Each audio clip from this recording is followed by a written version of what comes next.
with our presentation, and we are going to have our next speaker who is here with us, and he is Jacob Odame-Baiden. So he is the co-founder and vice president legal of EGIGFA. He is also a seasoned professional with a combined 13 years working experience, cutting across the ICT/telecommunications industry, as well as the legal industry. So he is also into private legal practice as an associate lawyer at Adro Legal Attorneys in Accra, Ghana. So Jacob is also a consultant for the Diplo Foundation, GIP Digital Watch Observatory, where he creates on issues concerning internet access, consumer protection, and human rights. So let's have a round of applause for our next speaker. So he's going to speak on human rights in the digital age, Human Rights Charter. Okay, another round of applause. Over to you. Hi, good afternoon. So excited to be here. And I'm so happy, that you've been able to go through the training successfully. I know it wasn't easy, right? Let me see by hands those who found the process so easy. Yes, so to be able to go through the selection process and then also go through the training and then make it to the face-to-face, it shows that, you've done so well. So you can give yourself a round of applause, which you deserve. Okay, so this afternoon, I'm going to talk about human rights in the digital age. And I think the first day, the Tuesday, you met Benga, right? I heard that he said that he decided right when he got into this space, the IG space, to master the craft of digital rights. Okay, so I know that he has laid some very strong foundation for you. And yes, that's my interest also. I'm a human rights person and I like digital rights. So we are going to look at that. But more importantly, we are going to look at the Human Rights Charter. So I wear a lot of hats. And so when I got into the IG space and I went through the Internet Governance Forum space, I chose a constituency.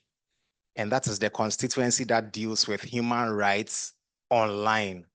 Okay, when you go to the IGF, they have a number of dynamic coalitions. We call them the DCs. Now, these DCs will tackle a specific issue in IG. So for instance, at GhanaSIG here, we belong to the dynamic coalition of IG schools. So this school that we're organizing here, we have a coalition at the IGF, known as the DC for IG schools, and we are registered over there. We share our best practices and what we are doing. So everything we are doing here is over there. And then we also have the IRPC, the Internet Rights and Principles Coalition, which is also a DC. So what is this? Yes, so, okay, let me give you an outline. So my outline is quite straightforward. I'll talk about the IRPC, and then we'll look at the connection between the IRPC and then the IGF. And then we are going to look at the concept of human rights online. We are going to look at the UDHR, the Universal Declaration for Human Rights. And then I can zoom in on the Human Rights Charter, or the Charter for the Principles of the Internet, which is the document that the DC or the IRPC DC has created, okay, to support taking human rights from the physical spaces to the online spaces, yes. So that would be the outline. So what is IRPC? So if you go to our website, the Internet Rights and Principles Coalition, you would see that it is an open network of individuals and organizations who are committed to making human rights principles work in the online environment. Okay, so if you go to the IRPC, you can be an individual, you can be an organization, and you are interested in seeing that people can enjoy their fundamental human rights online. So that's the space for you. If you are interested in this, then it's okay for you. And the advice is that when you venture into this space, you should know what you want. So I knew as a lawyer that, okay, I would make a lot of impact in this particular space. I joined this community and I went through some election, and thanks to Ari and the GhanaSIG team. So I'm a steering committee member of the IRPC. So that's like a board member of the IRPC. And not to clap for me. Yes. And then I'm also the Africa Regional Coordinator for the IRPC.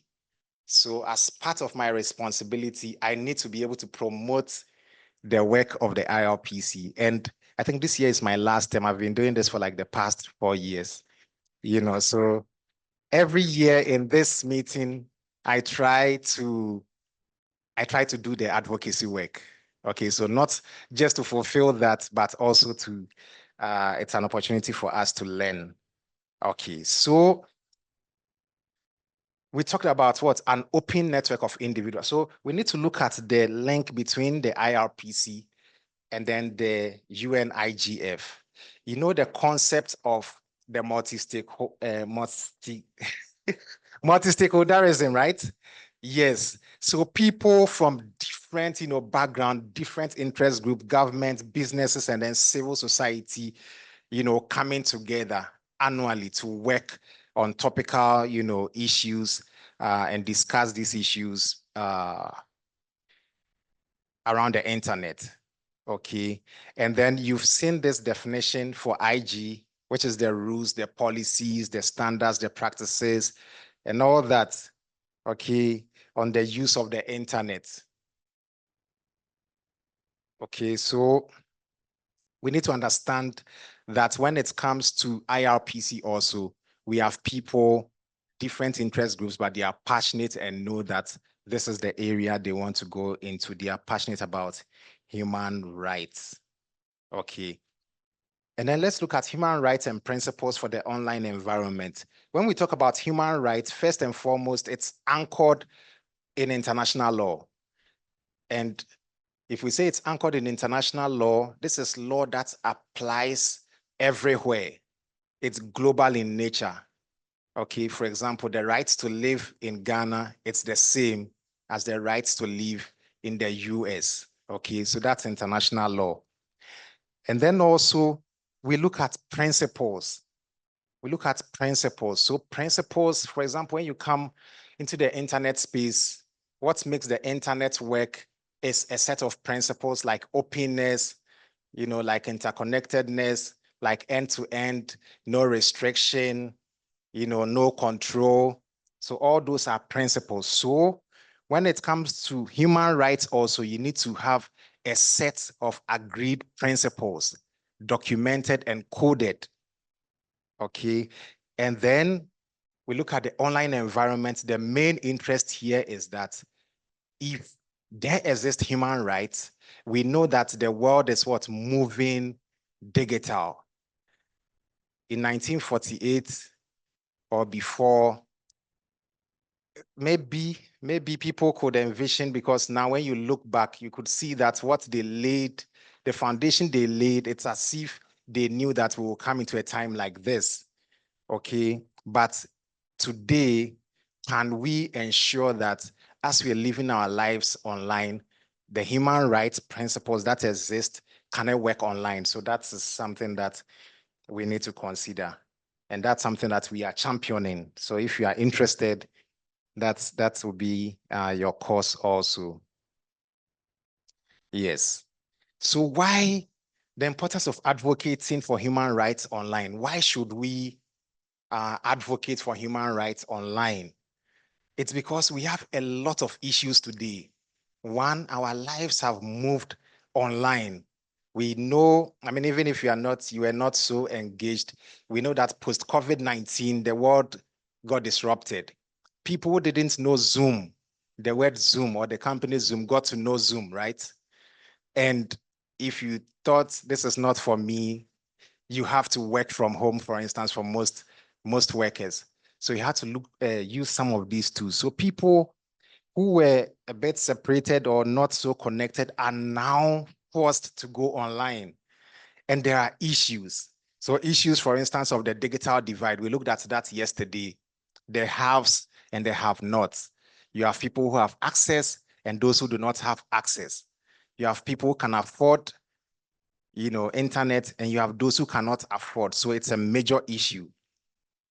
And that's, affects people and it affects their rights to information, And then we have internet shutdowns, for instance, where the authorities in a country would say they are trying to protect your rights, security consideration.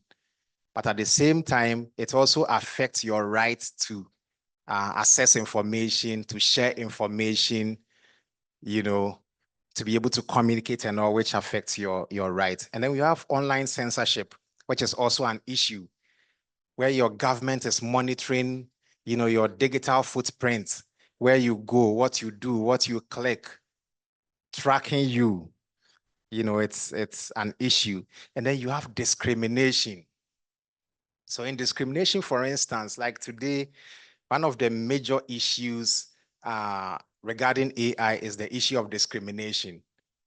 For instance, when you take something like hiring processes, HR, tools, we want to be fair when you are recruiting, right? So you don't want to say this is Hispanic, this is, Black, this is white, this is this, and you can ask or you can see when you are recruiting. Now today you are doing recruitment online. Maybe you are not asking for pictures and all, but the AI systems are designed that, they can write some code behind the software that, selects people, and that itself can have some discriminatory components. So you can apply and not get selected just because of what is underlying what the selection or the code that has been created or designed for the software. So that's an issue. And then you have cyberbullying, people would go. Now what we are doing is that we have built communities online on Facebook, WhatsApp, and people can be bullied like what you get in physical spaces. Now who has seen that or experienced that before? People can bully you, like you post a photo on Facebook and someone can make a comment, and before you know, all your confidence to share vanishes, you see? Yes. And then you have harassment, these issues, hate speech. Someone can actually stand, make some recording, post, and you could see that this person is targeting a particular, religion, targeting some sect of people. And the content is enough to, stir anger and cause chaos. And then you have misinformation and disinformation. Who knows the difference between misinformation and disinformation? Okay. Yes, Chief. Okay, thank you. My name is Raimi Nwati. I am a librarian from Benin. Okay, misinformation is when you have the information, but the information is of a bad quality. We talk about disinformation when you don't have access to the information at all. Okay. Okay, that's a very good attempt. So you see, the misinformation, you received the information. It is not true information, but at the point where you were sharing, you believed that it was good information, and then you go ahead to share it, and it circulates. But that information is not accurate. Okay, maybe you found a research report, and then you just believe that, okay, this is okay, and then you are sharing, right? That is misinformation. If that information is not accurate, but you didn't know. And then you have disinformation. That one, it has a motive. So you know that, look, you want to set an agenda. This is not true, but you cook your story and then share it across, make believe story when you know that this is completely untrue. Okay, so that is the difference. Okay, you have data collection, tracking without consent, surveillance, cybercrime. So these are what real issues, that affects human rights. Okay, and that's why we need to be concerned and advocate for human rights to exist in online spaces. Okay, so one is that we need to be able to rally and then ensure that we have proper awareness. We need to be able to promote change. We need to ensure that people know their rights, okay, and are able to enjoy or realize these rights online. Okay, so now let's tell our story. Where did rights come from? So, after the Second World War, okay, that ended in 1945. This war created a lot of atrocities, right? People did what they want. People massacred, they killed people, a lot of atrocities, things that you don't want to see repeated. That's also the time that we experienced the Holocaust. People were just gaslighted, killed, tortured. So when the war ended, then they formed the United Nations. When they formed the United Nations, one of the first things they decided to do was that why don't we set out a human rights framework to ensure that we protect the dignity of life and ensure that the rights of human beings are guaranteed. Okay, so immediately they established the UN in 1945. That was the first thing they decided to do. Because even among the UN, member states, you had people who were not talking. They had just fought. They only, laid down their tools because they knew they were just tired, right? So they came to the same room and they knew that one way to ensure that we guarantee our existence and protect rights forward is to ensure that we have something that we all buy into and adopt, okay, as a common code. So they set up a committee, and the committee was headed by Eleanor Roosevelt. Eleanor Roosevelt was Franklin D. Roosevelt's widow, right? Franklin D. Roosevelt had died the same year, and when they needed to delegate someone from the US to the UN General Assembly, they appointed, Eleanor Roosevelt. And Eleanor, as First Lady from 1933 to 1945, the main thing that she did was to engage in advocacy on civil liberties, rights, protection of women and children's rights, and those kind of programs. So it was easy to nominate her to represent the US, especially when it came to the formation of the United Nations and the first agenda, okay? And they appointed her as the head of the committee. So this woman worked tirelessly, and that's an encouragement to the women here. I know yesterday we did a program or a topic focused on women, right? Women are so unique. She had gathered some unique skills, diplomacy skills as a first lady. She had over the period learned a lot of languages. So at the point where she was appointed, she could already speak like 5 languages. And so she could engage and talk to the leaders, talk to various delegates, convince them, set out the work. She did a lot of work, and the credit, even the committee members recognized that it would not have been possible but for the work that she did. Now, by December 10, 1948, they had a draft to be looked at and adopted by the members or the delegates present in the December 10 meeting. And she took the steps to, talk to everybody, and they bought into it and adopted the UDHR, right? Universal Declaration for Human Rights, December 10, 1948. And you look at what is on there. One is what? We are all born free and equal. Everyone has what? The rights, despite differences. This is summary. All have the rights to live. No one can enslave you. No one can torture you. So you have all these rights to fair trial. Immediately they bought into this. Then the delegates also took it back into their home countries and ensured that these rights were also codified in their national laws or national constitutions to guarantee human rights in their various countries. Then also, you had regional blocks like the EU, and the others. They went and then in their treaties, in their regional laws, they codified and ensured that these provisions are captured. When you come to Ghana, for instance, you look at chapter 25 of the 1992 Constitution, and you would see, when you look at these rights, and then you compare it to what we have in our Constitution, rights to life, right to property, you can see all the economic, social, political, all the rights in there, and you could see that this is perfectly mirrored. Okay, this is perfectly mirrored. Now, let's look at the IRPC charter.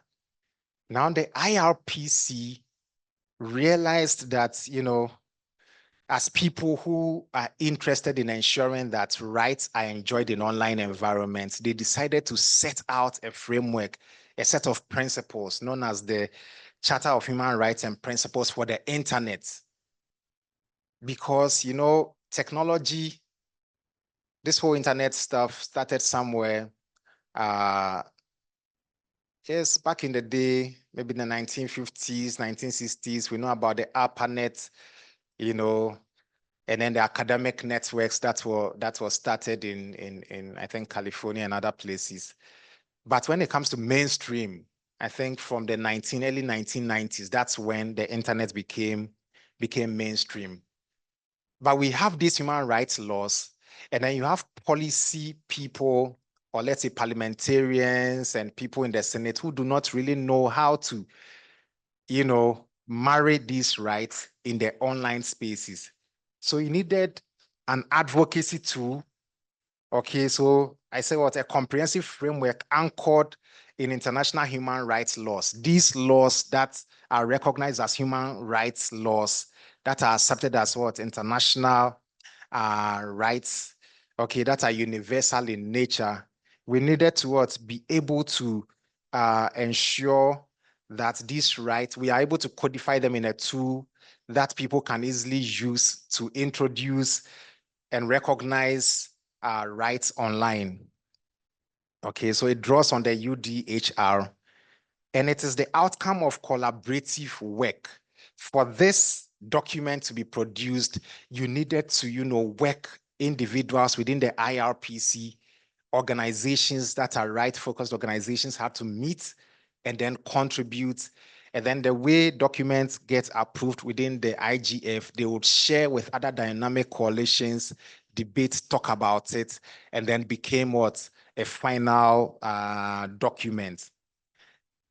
Okay, so it's a result of a collaborative work.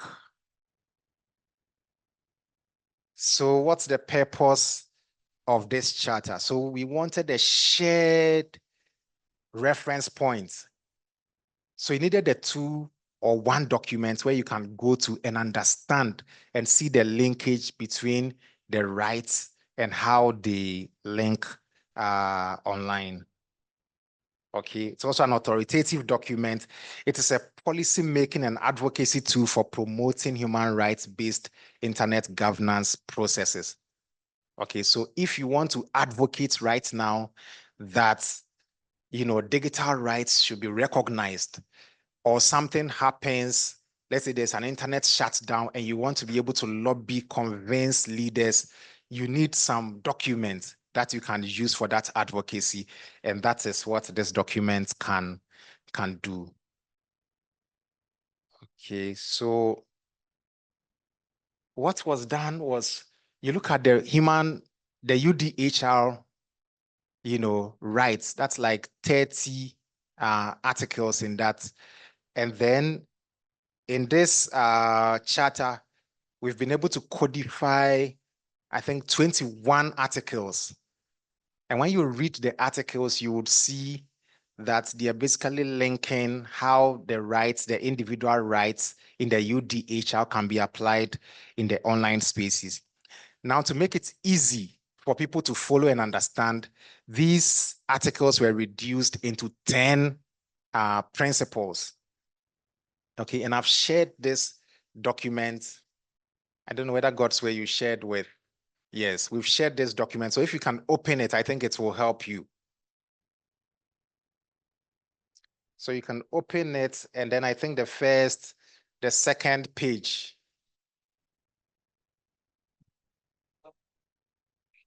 Yes, GhanaSIG WhatsApp platform. I think the second page summarizes the 10 principles. And then after this engagement, you can go in and then learn about all the 21 articles. But if you know this, it's enough. Okay, so the first one is universality and equality. Okay, universality and equality. And so you see the definitions. Please, are you all there? Have you seen the documents? Let me see by hands, anyone who is struggling.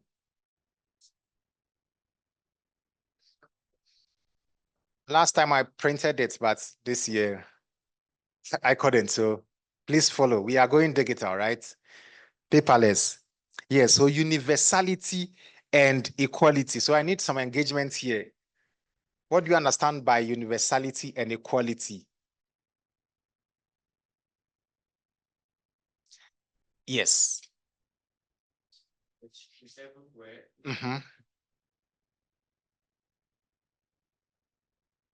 It means it should be everywhere, and it should be equal to everyone.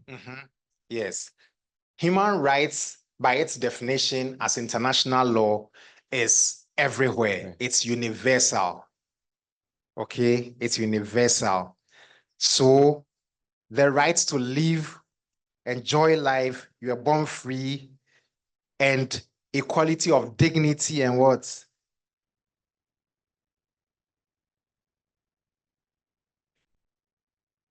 Yes, must be respected in the online spaces.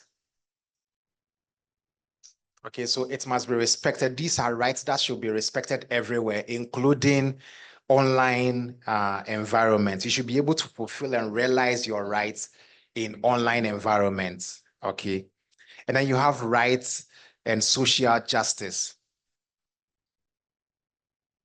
So you should be able to promote your rights. You need to be able to enjoy your rights. You need to be able to get justice, just as you will get in physical spaces. Okay, so that concept. Accessibility. We know that when you look at your constitutions or you look at these universal rights, you can be able to access any information that you're looking for. You should be able to share any information that you're looking for. So in the online or digital environment too, you need to be able to enjoy these rights. Okay, so where, for instance, your right to access information has been curtailed because there's a shutdown, or because there is a digital divide. You don't have towers in your communities where you can easily connect and then communicate. That becomes an issue and affects your accessibility of the right to communicate. And then you also have expression and association. Okay, so just like physical spaces, you have the right to assembly, right to belong. So in the online spaces also, you should be able to express yourself. Okay, you should be able to join communities online. You should be able to join, if you have the rights to religion offline, you should be able to have the same online as well. You get it? Yes. And then you have privacy and data protection. So when you read the Constitution, for instance, on rights, you have the right to privacy. The same way online, you have the right to what? Privacy. You have the right to share your information with your what? With your consent. And that's why you have, for instance, not only is it in the Constitution, but you have the data protection laws. You have the Data Protection Commission that has been set up to ensure that your personal data, which we heard this morning, that in the online environment, it is the biggest currency, right? You need to be able to ensure all these rights should be guaranteed in the online spaces as well. Okay, and I'm happy to tell you that this afternoon, Emmanuel will take you through data protection and you get to learn a lot. Okay, so life, liberty, and security, you need to be able to enjoy this right. Okay, diversity, the fact that we are all not equal. We have black, we have white, you have, people with different interests. You need to be able to tolerate and ensure that there is diversity. Okay, we need to realize, for example, universal acceptance, right? People are different. You should be able to bring your language onto the internet. These are all ways of ensuring that your rights are protected and enhanced online. And then you have network equality. I think the biggest one that comes is net neutrality, which is also, by the way, linked to discrimination, for instance, where you don't give priority to different connection, just because you want to do business, and then you create limitations in the data or the traffic that people can access. Okay, you have standards and regulations, you have governance. Okay, so when you read this, you realize that the main purpose of the charter is to ensure that the rights that you know, okay, from the UDHR to what has been codified in national laws, mainly the Constitution, to other legislation like the Data Protection Acts across the globe. You have the AI Acts, and one of the biggest elements of these acts is human rights. How do you ensure that human rights are guaranteed, people's data and all? We need to be able to understand that we have this framework. Now, this charter has inspired other human rights charters for the internet. For instance, you have the African Human Rights Charter, for instance, that was written by the APC. APC is Association of Progressive Communications. Yes, they also have this. And then you have another one, I think, in Europe as well. Yes. Okay. Now, this has been, this charter has been translated into different languages. And as we talk now, there is one that is supposed to be launched at the next IGF, okay, in Saudi Arabia. Okay, and that would be the Japanese version. So these are different languages. And this charter has been used for campaign purposes in several cities across the globe. Is my time up? Almost. Yeah, we have You have some 5 time. minutes more. Okay, we'll wrap up and then we can take some questions. Yes, so you see this is basically to show you, I think the next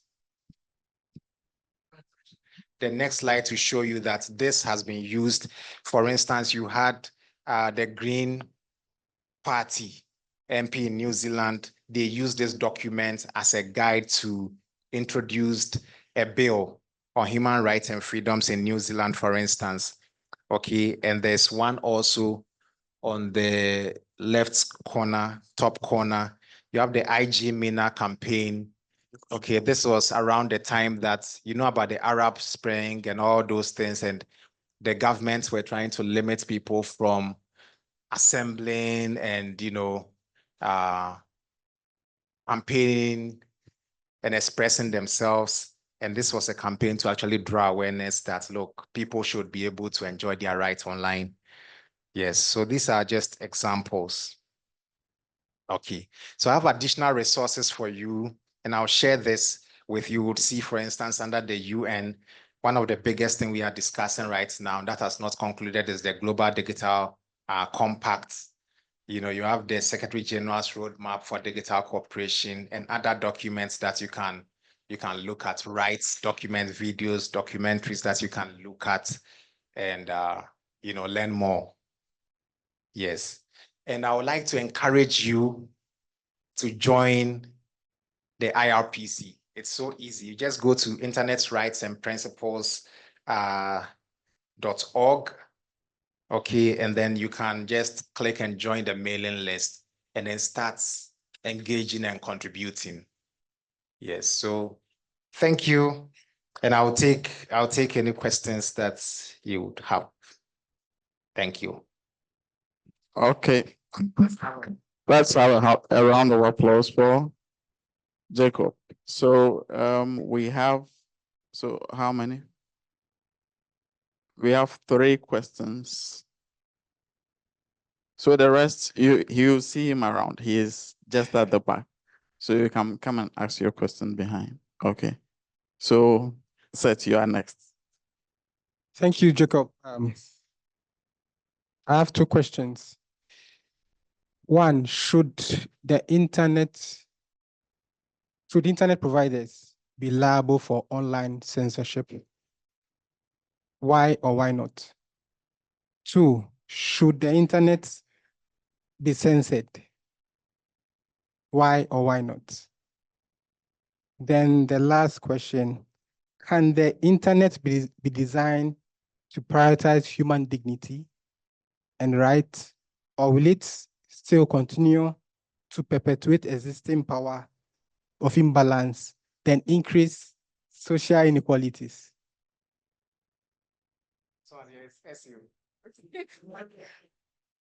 Yes, so I think the first question is whether the internet should be censored, right?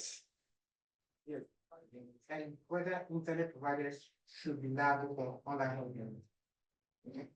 So, I mean, my straight response is that the internet should not be censored. Do you understand? This is an internet issue, topical issue, okay, bordering on internet governance.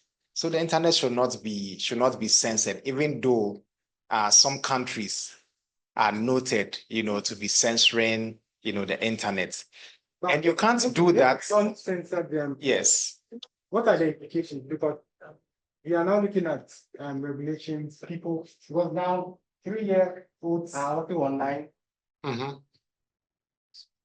And they are putting their stuff out there, their data out there. So how do you regulate all these things? Because if you are not censoring those things, then there's no regulation. So it's like everybody does what they want to do on that particular net, and there's no particular regulation. Okay.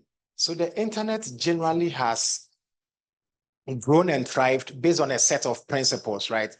The principle of openness, for instance, where you should be able to connect past traffic, you know, and engage to ensure that it scales up. But then also there are something like self-regulation. Okay, when you look at this Facebook, when you look at this network providers, they all have like some guiding mechanism to ensure that, you know, they are able to regulate. Okay, and then also you have, so it's not like these laws are not there. Okay, but best practice is that, you know, if you give or you encourage that government should censor, you don't know what scale, okay, that they would go or what trajectory they will go and harvest like so much data, you know. So that's the general, what do you call it, understanding of why people are against censorship. Yes, but it doesn't also mean that you shouldn't ensure that, you know, there are some consequences. When things go wrong, you would get the regulator coming after, for instance, the providers of the platforms and things like that. And then they also are able to ensure, or they're able to show the mechanism or the processes they have put in place to ensure that people are safe. But this is an ongoing debate. These are things that it's quite thorny, and it depends on like where you sit. the government will always say that, look, they are trying to regulate or do this, but it's something that when you come to the internet space, in terms of skill and all, it's something that is discouraged. Yeah. And it's not like a perfect response depending on how people see things, yes. Yeah, I get you because I think in some countries the internet is being censored. With regards to the next question, so the internet service providers be liable for online content? And you made mention of the fact that okay, they'll be chased if there are certain things that so if they should be liable, I think sometimes it's not fair. It's not fair because they are not the people putting the things out there. They are just providing those services for the people. So the question is it right for them to be liable for the content being put out there? So there is a term that I've forgotten the exact term, okay, when it comes to something liability. Yes. But the key thing is that they have always put across that what they are providing is a pipe. Do you get it? And then people are able to like transport across this pipe. And so they should not be held liable. Okay. And what they are doing is that they are showing their own self-regulation mechanism that they have in place, that they have nothing to do with the content, but then, what should be the guidelines? So this issue comes up when, data has been breached, someone's right has been infringed, and then the government says, hey, but you own the platform. But their defense is that, look, we have these guidelines, we have these policies in place. This is what we are doing in terms of self-regulation. We have nothing to do with the content at all. Okay, and so we should not be held liable. Yes, so I think that's the position now. So for me, if you ask me, they should not be held liable. Okay. They should not be held liable. Yes. Okay, so that ends the questions.